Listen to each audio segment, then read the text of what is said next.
સાંભળો તો તમને હું શું કહું છું. હા બોલ. વેવાણનો ફોન આવ્યો તો હમણાં. તો શું કીધું? લગ્ન નજીક આવી ગયા છે એટલે એ લોકો એમ કહેતા હતા કે દીકરીને તમે મોકલો તો બધી ખરીદી કરી નાખી. હવે તો આવો નવો રિવાજ આવી ગયો છે. હવે શું કરું? તમે કહેતા હો તો હું વેવાણને ફોન કરી દઉં. કાંઈ વાંધો નહીં. અત્યારે સમય પ્રમાણે બધા જાય છે ને તો ભરાઈ જાય. આપણી દીકરીને મોકલી જાય છે એ લોકોની હારે. વેવાઈને ફોન કરી દે તમારી દીકરી આવશે. આ તો તમને મેં છે ને પૂછ્યું.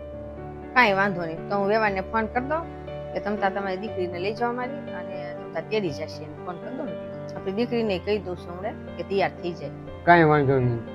મારે થોડું બહાર કામ છે ને એટલે હું બહાર જઈને આવું તો દીકરીને કહી દે.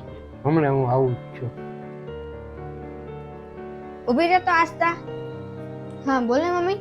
ક્યાં બહાર જાશો? અમારી બેનપણીના ઘરે જાઉં છું ને મળવા, હમણાં આવી જાઉં છું. બેનપણી પાસે છે ને પછી જાજે. મારે છે ને તારું થોડું કામ છે. અહીંયા આવતો તું ઘડીક.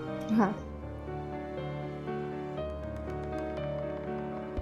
બોલે મમ્મી, શું કામ હતું? તારે હાહુનો ફોન આવ્યો તો લગ્નની ખરીદી કરવા જાવું છે ને એટલે દીકરીને મોકલજો કીધું છે. તું તૈયાર થઈ જાય છે અને તારે ઈ લોકોની હારે જવાનું છે લગ્નની ખરીદી કરવા. મારે છે ને તને એટલું કેવું છે કે અત્યારનો સમય છે ને બહુ દેખા દેખી છે, પણ આપણે એવું નથી કરવાનું. છોકરીઓ અત્યારે શું કરે ખબર છે? એકબીજાનું જોઈને વધાર કરે. મારી બેનપણીને છે ને ઓનાનો મોટો હાર આવ્યો, મોંઘી મોંઘી હાડીઓ આવી, મોંઘી મોંઘી કટલેરી હારી હારી આવી. મારા હાહુએ 10,000ના ચંપલ અપાયા અને એટલો બધો મોંઘો મારે હાહુએ મેકઅપ અપાયો. આટલે આ બધું હું જોઈને હું મારા હાહુને કહીશ કે મને અપાવો એમ. આવું બધું છે ને છોકરી બોલતી હોય, પણ આપણે આવું નથી કરવાનું. આપણે છે ને જરૂર હોય ને વસ્તુ એ જ લેવાની અને એને જેટલો બજેટ હોય ને એ પ્રમાણે આપણે વસ્તુ લેવાનું, વધારે કાંઈ નહીં લેવાનું. તમે પછી મોંઘી મોંઘી વસ્તુ લેવડાવો એ લઈ દે, નાય ન પાડે. એને એટલો બધો બજેટ ન હોય એને, પણ તોય તમને અપાવે, કારણ કે એને બીક લાગે કે મારા છોકરાનો વ્યવહાર તૂટી જશે. એ લોકો છે ને બિચારા મૂંઝાઈ જાય.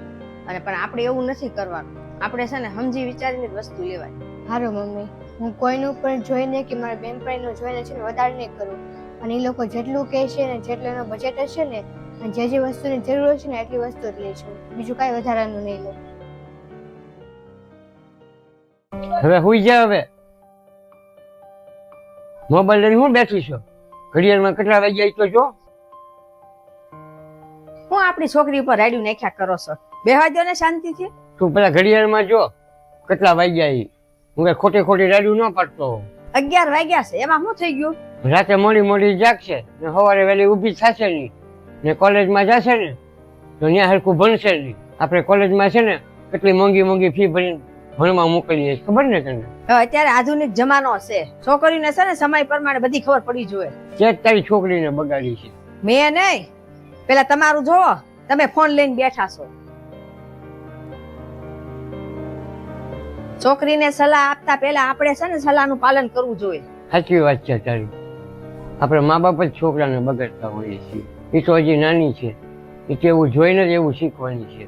જેવી ટેવ આપણે છોકરાને પાડી હોય ને એવી પડાય, પણ મા બાપને છે ને સૌથી પહેલા તો એનું પાલન આપણે કરવું જોઈએ.